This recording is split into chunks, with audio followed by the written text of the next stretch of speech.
Hello everyone, and welcome to Puff Time. It's a time where I sit down, smoke a cigarette, kill my lungs, and talk about what's on my mind.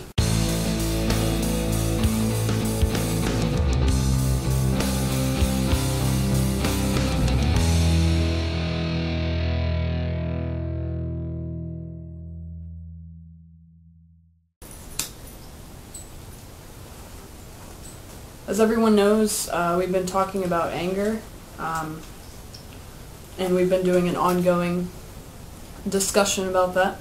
And this time we're going to talk about loneliness and how it can create anger. And basically the theme of this kind of segment is other emotions that cause anger. And we covered fear last time, and this time we're going to cover loneliness. Being alone can agitate any emotion, whether it be anger. Some people don't feel angry when they're alone or lonely, but they feel sad is a very common connection. And some people feel deprived of attention. Now, that's not to say that everyone who claims to be lonely is seeking attention, but if you have that loneliness, you're going to lack connection. We like to feel connected. Without this, our emotions long for attention. Loneliness makes us vulnerable to anger, as well as any other emotion. And connections are very important, because as people, whether you like to admit it or not, we as people crave connection. The only reason that this is not as commonly admitted is because we've been let down by people. So it kind of falls in line with having trust issues. It's difficult to admit that we want that connection, because underlying that feeling of mistrust is a longing to connect. Whether it be with multiple people or one person, we still, as humans, are going to want to feel connected with somebody, at least one person. And loneliness is more than just a measure of your social skills. Most people would assume that someone who's very social, like the social butterfly, who's out and about talking to people, making new friends every day, being social, most people think that those kind of people don't suffer from loneliness, and the people who are more reserved and shy and quiet suffer more from it. And that's not true.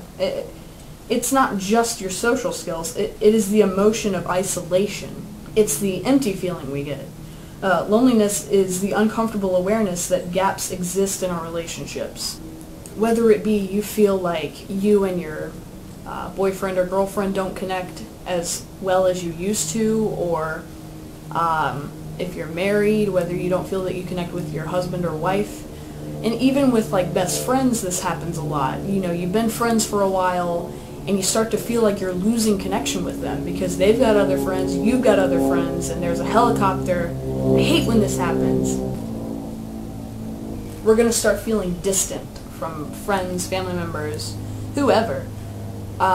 Everyone's got struggles in relationships. Nobody has a picture-perfect relationship. And sometimes it's behind closed doors, and sometimes it's behind closed doors, and sometimes it's out in the open. To be lonely, you don't have to sit in a dark room. Solitude and loneliness are entirely different things. There's the song Dark Blue by Jack's Mannequin, and one of the lines is, "Have you ever been alone in a crowded room?"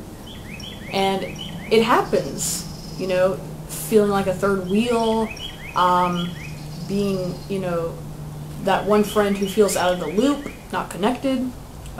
It happens. You can be in a massive group of people and feel lonely. Loneliness would probably say something like, we're in very different worlds. And these are some of my connections with loneliness.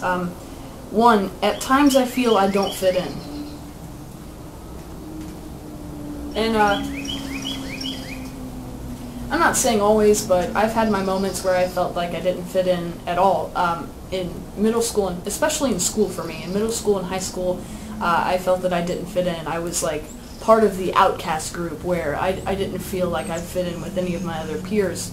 In my family, sometimes I felt that I don't fit in because I have different beliefs than they do. So sometimes I feel isolated there because I'm like, well, you guys all believe this thing and I don't. So sometimes I feel that I don't fit in. 2, acceptance doesn't come frequently for me. That kind of goes hand in hand with I don't feel I fit in, is sometimes I don't feel that I'm even accepted socially, or, you know, my preferences. I don't feel that they are accepted by others sometimes, so that can make me feel lonely. 3, many of my conversations lack subjective elements, such as discussion of emotions. Now, not always, but like I said in my last video about fear, sometimes I typically do not talk about my emotions, or I don't like to talk about my emotions if they're negative, and my conversations will lack that content. Small talk. I'm horrible at small talk, but I can make it. And when I do, it's because I'm trying to avoid how I feel, and I'm trying to alter, you know, that, and not focus so much on how I feel, as opposed to, you know, so, how's the weather? What about this? Spring appears to be on spring break because it's still cold.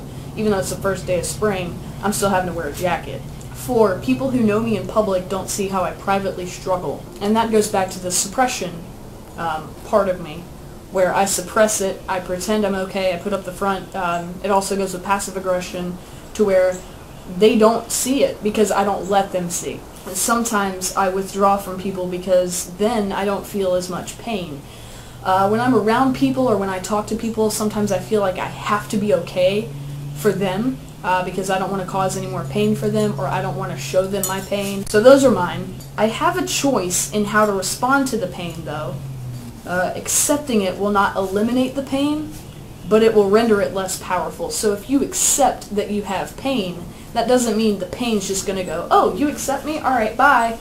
You know, you felt pain, but since you accept it, you're not going to feel it anymore. It's not just going to disappear. The first step to recovery is actually admitting the problem, or in this case, accepting that you have a problem, as opposed to denying that you have a problem. Why do we feel lonely? Some people can feel lonely for different reasons, obviously, because we're all different people. I'm looking at this from an anger standpoint, but loneliness-based anger arises when we sense that others care little about our personal needs. And I've talked about this before. If you don't express your needs, how are people going to know that you need them? But see, no one is a mind reader. I think a lot of times we expect people to be able to read our minds and know that we have these certain needs that are required to at least be considered. And we assume that people should know this, but no one can read your mind. Sometimes you need to hit people in the face with a brick. Not literally. But sometimes you need to really just lay it out for them. Sometimes you need to even spell it out, because people can be totally unaware and not pick up on your context clues, and you have to just lay it down and tell them, look, you're not even noticing these things, so here they are. Here's a bulleted list, and take it as you will. Now, most of us know when we're communicating in a way that creates the very relationship rifts we don't want. Now, I say this because a lot of times what happens is when we try to communicate our needs to people, we come across very aggressive about it. And like I just said, hit people in the face with a brick. we come across in this aggressive, like, I need my needs to be met way, and it appears that we're very whiny, and we're complaining. We're not giving them our needs in a way that's like, you know, a suggestion as opposed to a demand. And it's very tricky when it comes to that, because sometimes it's required, because like I said, some people don't pick up on those context clues that you're giving them, and you have to just bluntly tell them straight up, like, you're not meeting my needs. So, and that's where that fine line comes between being a pushover and being aggressive, You've got to come in the middle and just be assertive about it. And that we've talked about that before. Assert yourself in a way that is not brutal, but also don't let them push you down and walk all over you like you're a doormat. This is usually caused by weariness from having to take the lead to make relationships work. Now that kind of ties back into we communicate in a way that creates the gap. And we're so tired of trying to put it in their head that we get frustrated and angry. And that's when we just go, you know, I'm just going to punch you in the face because you're not listening to me. And it's understandable to get tired of that. It's understandable to just get run down when you have to constantly remind people of your needs. Let's be honest, people are unfair. They are. Some people are very, very unfair in a way that is horrible. But failing to recognize this, we aren't accepting reality. It's the way the world is. People don't live to focus on other people's needs. They just don't. So that's when you have to give them that wake-up call. Successful anger management requires a willingness to come out of our shells and be known. I am most definitely need to work on that. I am definitely talking to myself when it comes to that, because I'm still working on managing my anger, but it really does. You have to be willing to open up and be known. Now, not necessarily don't be an open book and let everyone into the intricate details of your lives, but at least let them know how you feel. At least let them know what your needs are. At least come out of that shell and don't choose to isolate yourself, but choose to at least be known when it comes to your needs, because it's going to open so many doors and it's going to bridge so many gaps that you have in your relationships, and it's going to heal a lot. If you're open with your partner, your friend, your spouse, your boyfriend, girlfriend, whatever you want to call it, if you are open with them and you have that communication aspect, it's going to open so much up for healing and for repairing. So, there's that. Loneliness is something that it might take a while to work on, especially if you're prone to it, if you're prone to isolate yourself on purpose. Your needs are valid just as much as theirs are, so don't second guess yourself, and don't, put yourself down just because you feel that you're overbearing. It's understandable. And like I said, people aren't fair, so sometimes they're not going to accept that, but you're a person and you're valid and you matter. So don't make it out like you don't matter, because you do.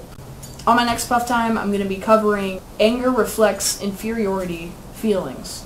So we're going to be talking about feeling inferior and false superiority and the desire to feel like we're in control. So, but that's that for today, and I'll catch you guys later, and I hope you guys enjoyed this. So, bye guys.